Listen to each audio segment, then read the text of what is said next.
First Paw Media. You are listening to Mushing on First Paw Media. Visit our website at mushing.com. Hello and welcome, everybody. This is Robert, and you're listening to our Iditarod coverage here on the Burled Arch podcast. And I am joined by my co-host, Michele. Michele, how's it going today?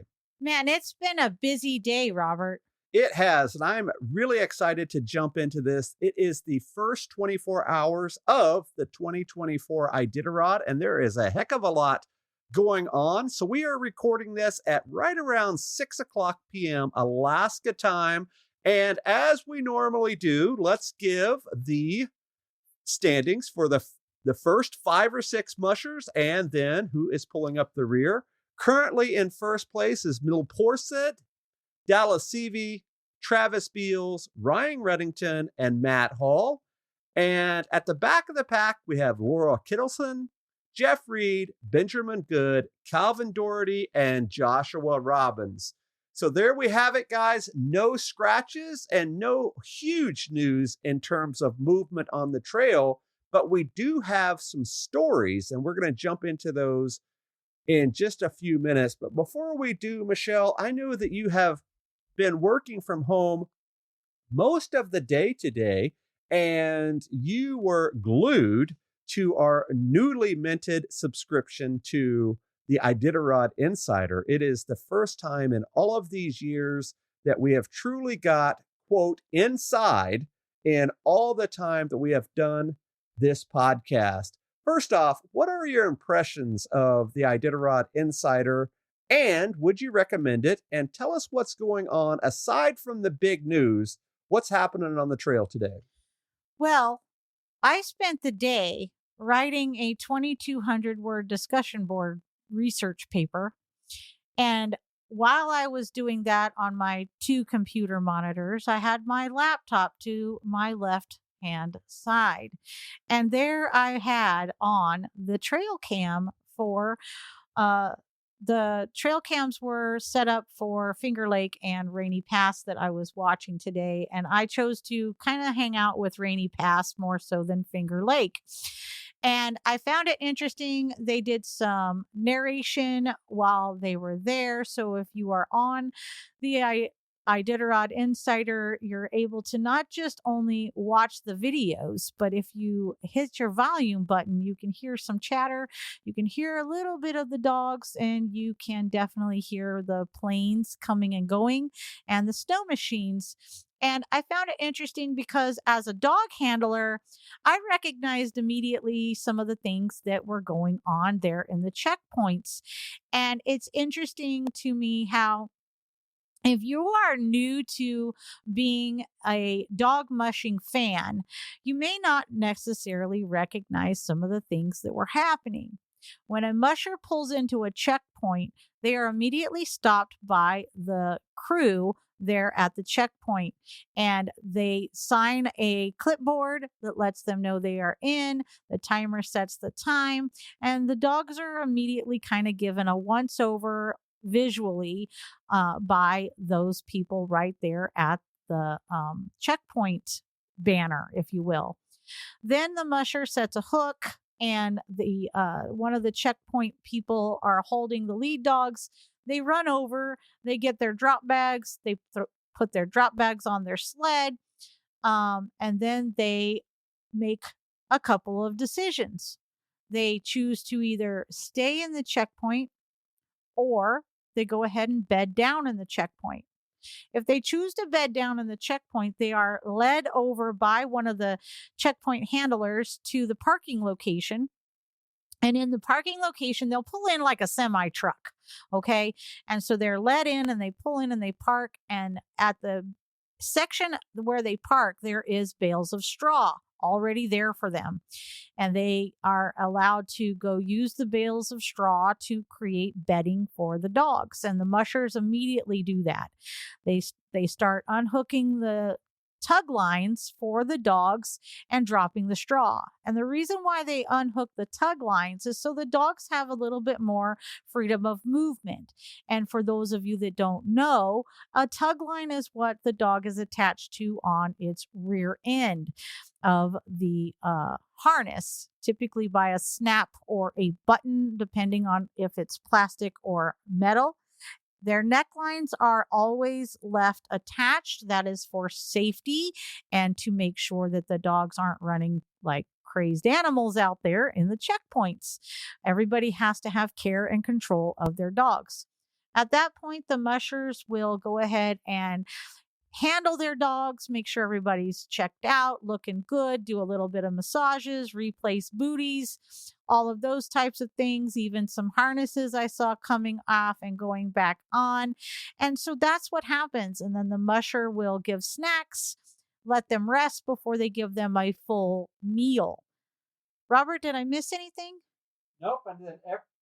Nope. And then everything goes in reverse from there. And this happens over and over and over again down the trail, whether they're doing at the checkpoint or at a camp. And I'm sure we will talk a lot more about this throughout our coverage. But before we jump into the rest of today's story, it is sort of Dallas's day in more ways than one.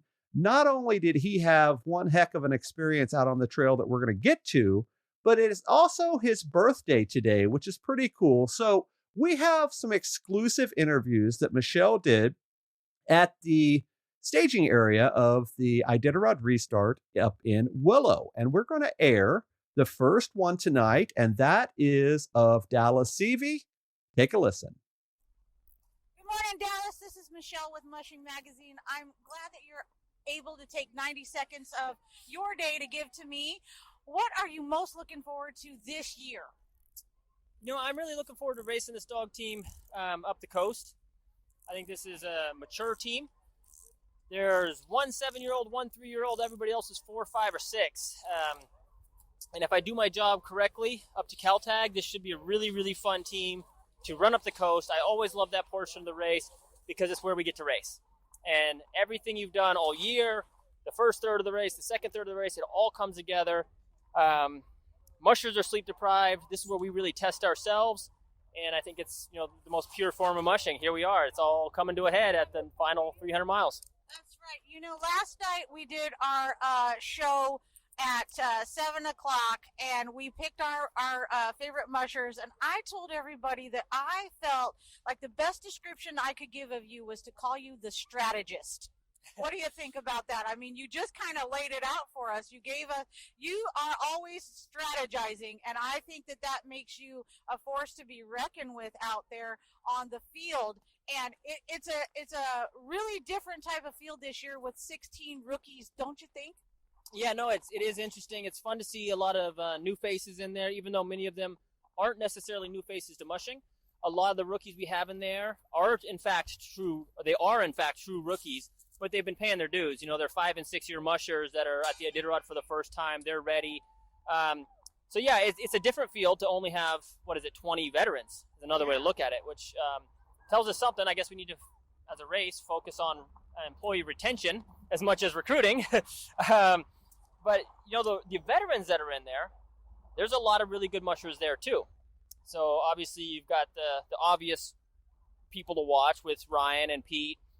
Aaron, who's, you know, probably, I think he's been in this race more than anybody else, at least racing this year, and has been as high as second.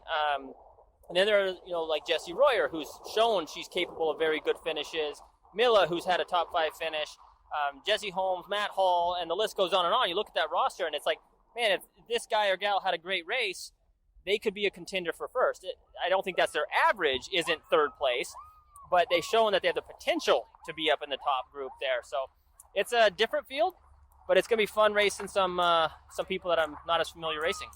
You know what? I think it's going to be one of the best Iditarods I have participated in from a media standpoint, and we're just looking forward to all of the strategy going on out there this year. Thank you for your time, and good luck on the race. All right, So, guys, what do you think about that? We have about 12 or 15 or so of those interviews, and we're going to sporadically drop those as we're going, but we're also going to air them as a group over on our Mushing feed. If you have not headed on over there, make sure you do.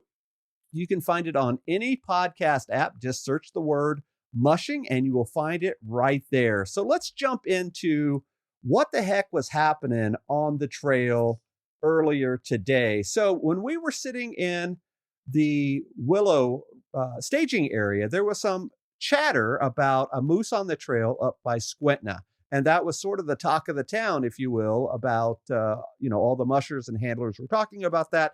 And I'm going to give a musher's perspective about that in just a second. But to many, it's not a huge deal that a moose is on the trail, especially, 80 miles down trail. It shouldn't have been a big deal to really talk about it at that point. But late into the evening, while most of us were asleep, several mushers encountered, I assume, this moose on the trail, so much so that it has been reported that Wally Robinson ran over the moose with his team. And then evidently Nick Petit punched the same moose in the snout. I heard that it was Jesse Holmes that punched it. Oh, Jesse Holmes. I apologize. Jesse Holmes punched the moose in the snout. And then a little while later, Dallas Seavey came upon this moose, and it was raining havoc on his team. And he ended up having to dispatch it right there on the trail. And it fell onto his sled. Yes, it fell onto his sled and ended up injuring one of his dogs, not severely, but enough where he had to drop that dog in the checkpoint. So the rule is, guys, if you have to take the life of a wildlife, whether it be a moose or whatever, you have to dress that moose out, meaning you have to remove all of its guts and do all that stuff. And somebody will come and pick that moose up off the trail and deliver that to the appropriate people so it can be distributed to people in the local community. So I guess this happened at around 1 or 2 o'clock in the morning. And evidently, Dallas sent word down trail to say, hey, we have a moose in the middle of the trail. You must come and pick it up because it's literally a hindrance. And I guess he did what he was supposed to do by the rules and fixed it all up and was on his way to the next checkpoint. So that is the story. So a little bit of a musher's perspective. In all of the years that I've been a dog musher, I've had plenty of encounters with a moose. And for a lot of people that are listening, they think that moose are, the prototypical Alaskan wildlife. They are there. They don't do much. They're just kind of like a huge deer.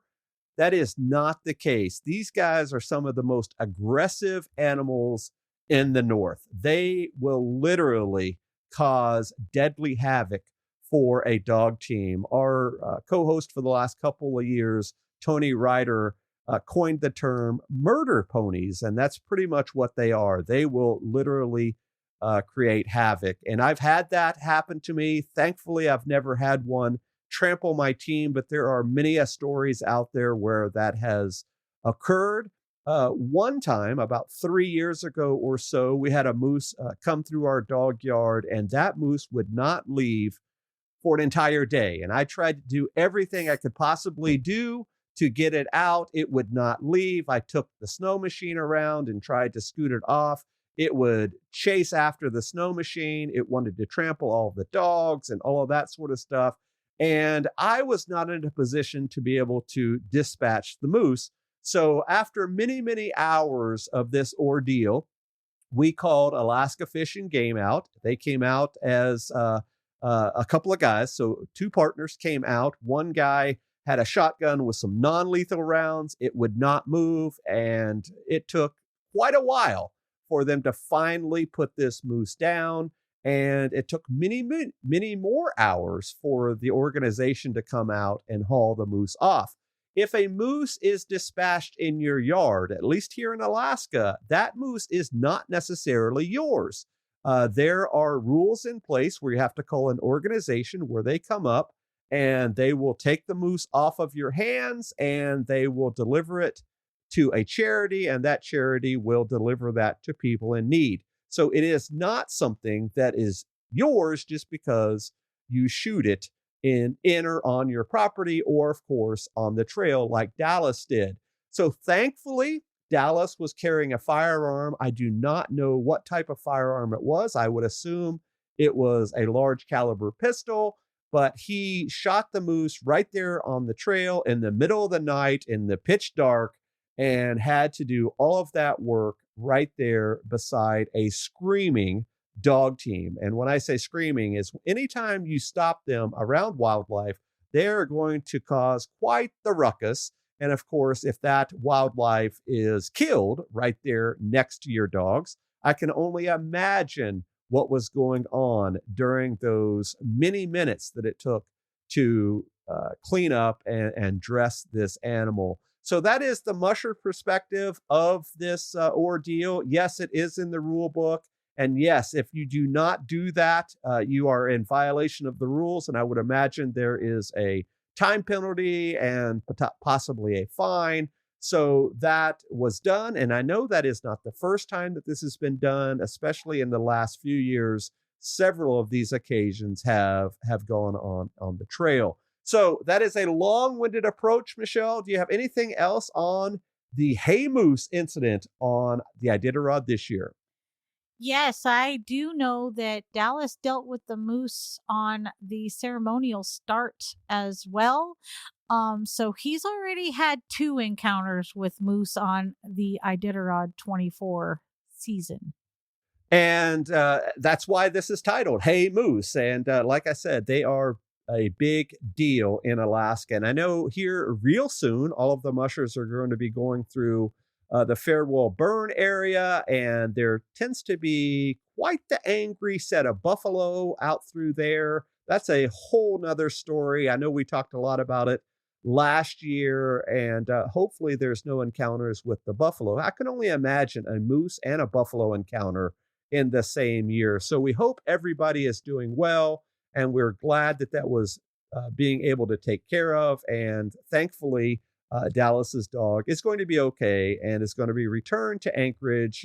If not today, I'm sure in the next day or so. Michele, what other news do we have tonight on this first full day of Iditarod? So far today, Robert, it seems like a fairly uneventful day. Mushers are making it down the trail. I did see on the cameras that they were dealing with some significant snowfall out of Finger Lake and into Rainy Pass. I'm sure that they are going to be continuing to get this snowstorm as they are still in the mountains. A lot of the mushers are approaching Roan at this time, where I think that the majority of them are probably going to bed down for the night, either in and or around Roan, before they hit that elusive area where we were made aware during the media conference that there is the possibility of about 30 miles of no snow. Is that what I'm remembering correctly? Yes. All right. And the only other thing that I can take note of is Dallas is down to 15 dogs due to the moose incident, but Ryan Reddington is down to 14, and Aaron Burmeister is down to 15 dogs, and so is Hunter Keefe. And as we progress across the mountain there, I think that we will see some more drop dogs as they go. And that's not that unheard of at this stage of the game. Also, I do know that the back of the packers are all out of Finger Lake, albeit it seems like they are going a little bit slow. Some of the back of the packers are definite rookies, and although they are all out of Finger Lake, it took them some time to do that today. So everybody, well, I stand corrected. It looks like Laura Kittleson is still in Finger Lake. Yeah, so back to that dog dropping issue. I know that there's a more politically correct term for that called return dogs and all that, but for as long as I've been doing this, 30 years, that is the term. You drop a dog out of the team, and then they return to the checkpoint or whatever type of arrangement you have for that race. So remember, guys, that there was a lot of talk about that 16-dog rule coming back into place. And several folks have already dropped a few dogs. Now, this is a common strategy. Some dogs are dropped very soon in the race, and some are held for particular strategic reasons, whether they are good leaders or heavy dogs or pulling heavy loads, dogs that are able to pull heavy loads, that sort of thing over the mountains. So this becomes a strategic asset for a lot of dogs. The more dogs you have, the more dog power you have. So you will see a lot of return dogs throughout the race. It's not uncommon to lose several dogs out of your team for various reasons. And I'm sure we will talk a lot more about that throughout our coverage. But before we jump into our musher profile of the night, Michele, it is interesting that I checked our stats for our newly minted Burled Arch podcast feed, and we have some cool stats for you guys. People are literally listening all over the world. People are listening in, of course, the snowy countries like Finland and Sweden and Norway and Germany and, of course, North America and Canada and US and, of course, Alaska. But we also have listeners in South Korea and South Africa and even in Belize. So people are really finding our coverage interesting all over the world. What do you think about that? I think that's fantastic. And of all places, there are so many interested stories that people find from becoming fans of Iditarod and dog mushing in general. It's definitely a lifestyle. And I believe that a lot of people get the bug because of the storytelling. And I know that we shared our podcast with so many people down in Belize last spring that it's inevitable that we have garnered some fans. And I'm super excited to know that they are listening in. And I hope that they are enjoying the coverage.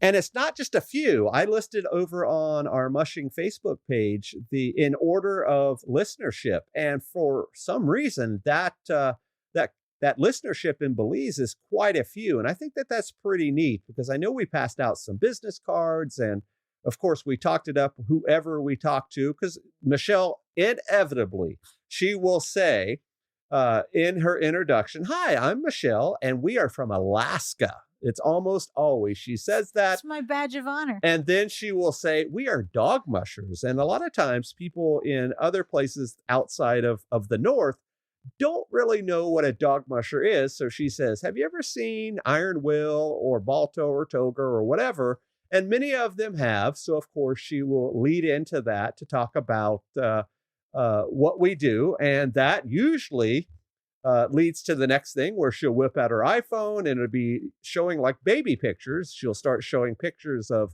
our mushing adventures, and that's how we attract our fans from all over. So I thought that was pretty cool. Michele, did you have something else in the news or notes before we do our musher profile?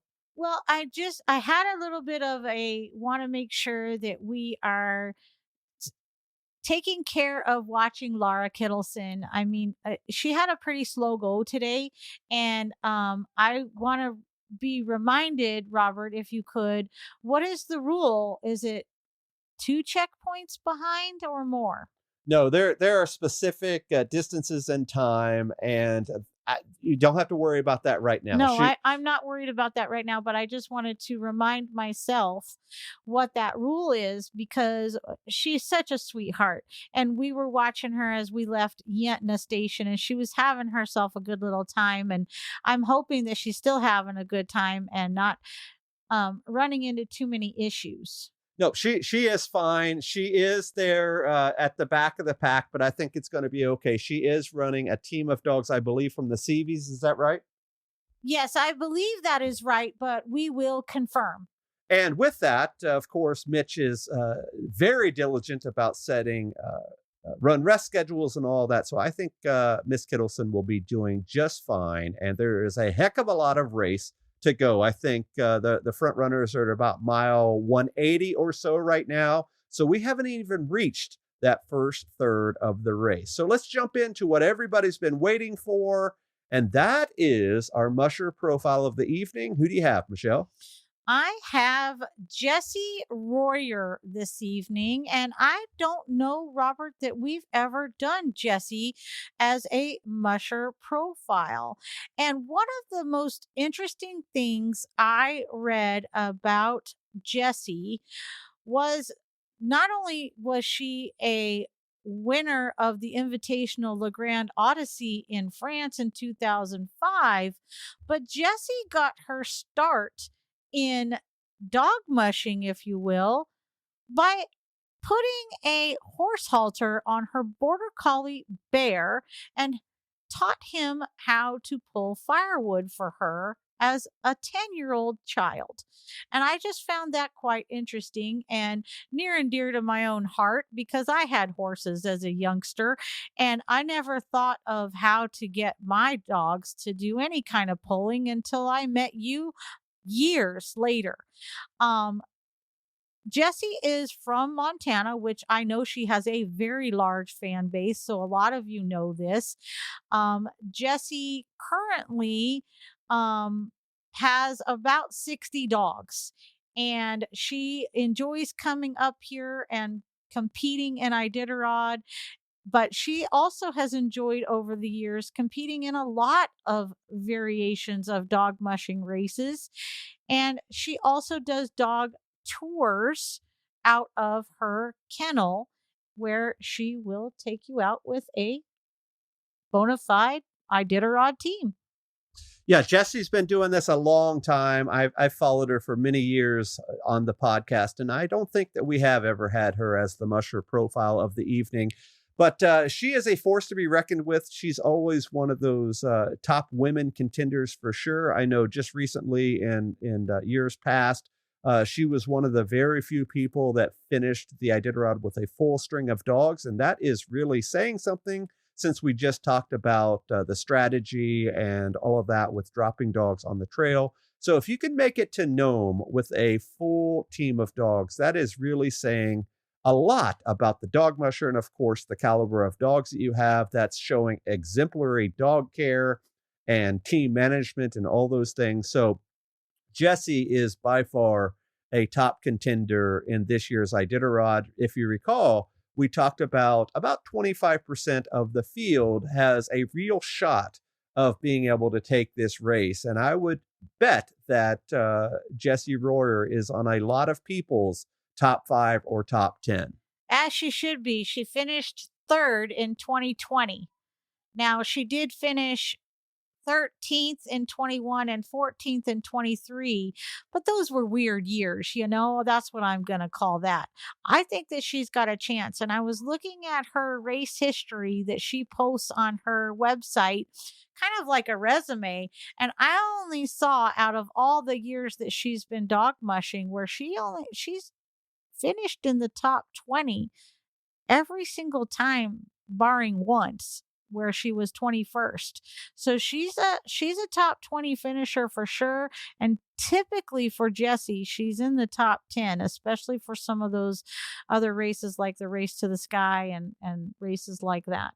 So definitely check out her website as well as her on social media, and we will try to do our best to upload those to our show notes page. So do you have a musher that you would like us to profile on our musher profile of the evening? Are you a family member, friend, handler of somebody who's out there on the trail? We would love to showcase them. Shoot us a DM over on socials or send us an email at podcast@mushing.com. And we will do our best to get them on our list. Michele, before we close, anything else that you would like to mention? No, I just want to say, I'm thinking that all of us are pretty tired of the moose. We are tired of the moose for sure. So guys, thank you. Oh, yes. And happy birthday, Dallas. Thank you for joining us tonight. We will be back on tomorrow night. I will be hosting again from the road. What does that mean? I will set up a microphone and some headphones right in my trusty vehicle and host from there while Michelle's holding down the fort here in Willow. I will be attending a local dog mushing club board meeting that inevitably happens every single year in the middle of Iditarod. So I will be there and Michele will be here, but we will bring you the coverage probably around 7 o'clock Alaska time. And remember, that is 11 p.m. Eastern and 8 p.m. on the West Coast, and have no idea what time that is in South America or South Korea, where our new fans are listening in. But you can listen anytime wherever you get your podcast. We will see you guys next time. Goodbye. Nobody covers dog sledding like Mushing from First Paw Media. Our team of athletes, volunteers, race organizers, and mushers like Robert and Michele Forto brings you closer to the sport. If it's happening, we are there. Live from the qualifying races in January and February, the Iditarod in March, and in the summer, Mushing takes you on the road with our team and trail tour. We connect you with a history of the sport, in-depth interviews with the top mushers, and great storytelling and breaking news all year long. Follow on mushing.com.